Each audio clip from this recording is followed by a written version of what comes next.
Okay, guys, let's start with an introduction, a quick introduction to JSON. So this is just about JSON format, nothing about Snowflake yet. So we'll not connect to Snowflake in this section. We'll just go quickly over JSON, but believe me, at the end of the section, I think you'll know everything you need to know about JSON, even if you had no idea before what JSON is. So we'll start basically with JSON objects and arrays. Yeah, these are the main complex data structures in JSON beside the scalar values. We'll draw a parallel between Python dictionaries and lists because yeah, they map one to one. Just like for JavaScript, because yeah, JSON, the J in JSON comes actually from JavaScript.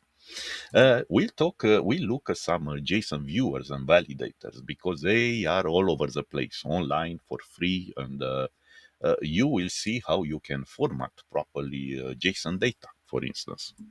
I will come up with my own a custom data profiler and modeler, and you'll see it's very interesting because you can extract the schema on read. This is what we call it from some JSON data. Yeah, that's the way we do it in JSON.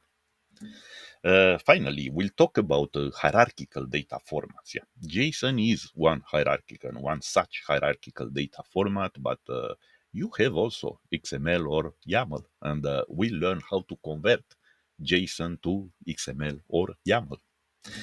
You'll see that's very interesting.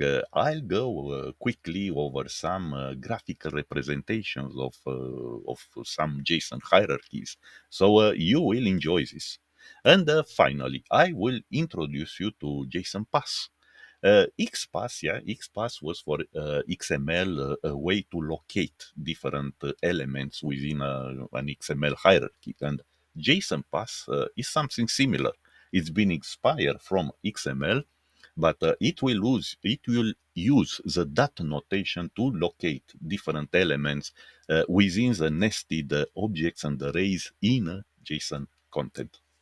So we are here, guys, on the left side, yeah, JSON files, yeah. Basically, our JSON content is separately stored in JSON files, disconnected from Snowflake. Keep in mind this picture because I will show it to you at the beginning of each section to identify where we are in our journey.